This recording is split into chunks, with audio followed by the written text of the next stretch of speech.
আরে প্রণামপতি, তোমার কাছে যেতেছিলাম। বলো। বলছি 200 টাকা হবে? না না, আমার কাছে 200 টাকা নেই। 200 টাকা হবে নি? না, তুমি তো বাইরে থেকে এই কদিনই এলে, তোমার কি সব পয়সা শেষ হয়ে গেছে? নাই বলেই তো বলছি, সব পয়সা শেষ হয়ে গেছে।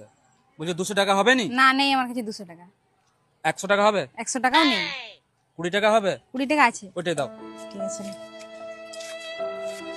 এটা কিন্তু ফেরত দেবো নি? হ্যাঁ না না ঠাকুরপো, দিতে হবে না, আমি কি তোমাকে বলেছি যে টাকাটা ফেরত দাও? ঠিক আছে। ঠিক আছে।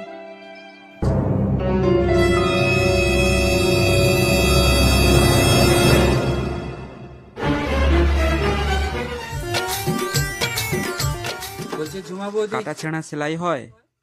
হ্যাঁ হয়। তো এটা সেলাই করে দাও আমার। ছোটদের 10 টাকা, বড়দের 20 টাকা। ছোট ছেঁড়া থাকলে কম টাকা নেব, আর বেশি ছেঁড়া থাকলে বেশি টাকা নেব। দেখি তোমার কতটা ছেঁড়া। ছি!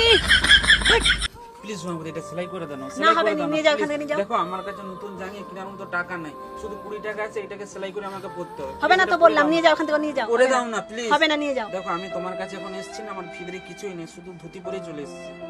প্লিজ এটা সেলাই করে দাও। হবে না তো বললাম, বেশি মাথাটি গরম করে নিচেটাই কেটে দাও। নিয়ে যাও। আর জাঙ্গিয়া পড়তে হবে না তখন। মাথা গরম করতে চলে এসছে।